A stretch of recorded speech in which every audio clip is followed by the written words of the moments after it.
সারা রাজ্য জুড়ে ঘুরে বেড়াচ্ছে। বিজেপি যখন বলেছে পাল্টানো দরকার, চাই বিজেপির সরকার, কি বলবেন? পাল্টানো দরকার, চাই বিজেপির চাই সরকার। বিজেপি সরকার।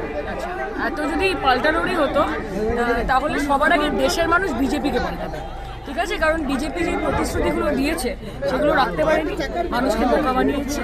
আমরা সবসময় সবার কাছ থেকে শুনি যে বিজেপির ফুল ফর্ম হচ্ছে ভারতীয় জুমলা পার্টি। জুমলা কথাটার মানে নিশ্চয়ই আপনি জানেন। কাজে এই জুমলাবাজি করে করে বেশি দিন চলবে না, এবং পাল্টানো দরকার কি পাল্টানো দরকার না সেটা 4 তারিখ বাংলার মামাটি মানুষ উত্তর। যারা একদিন লক্ষ্মীর ভান্ডারের বিরোধিতা করছিল, যারা মানুষকে বলছিল ভিক্ষা নেওয়ার কথা, তারা আজকে অন্নপূর্ণা যোজনার কথা বলছে। আমি তো সবসময় বলেছি যে এরা সব এই বিজেপির যারা নেতা নেত্রী আছে, তারা যে স্কুলে ক্লাস 8 9 পড়ে না, মমতা ব্যানার্জি সেই স্কুলের প্রিন্সিপাল, সেই স্কুলের হেডমিস্ট্রেস। কাজে রাজনীতি ওনার কাছ থেকে শিখতে হবে, এবং মানুষের পাশে থাকার জন্য কি কি করতে হয় সেটাও মমতাদির কাছ থেকে ওনাদের শিখতে হবে। যতই কোনো SIR আর FIR এই বাংলা মমতার, এবং যতই না আরো কলকাঠি নবান্নে 4 তারিখে আবার হাওয়াই চটি হাওয়াই চটি হাওয়াই চটি।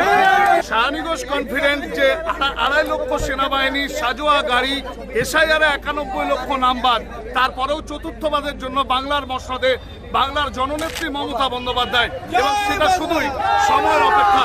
দুর্গাপুর থেকে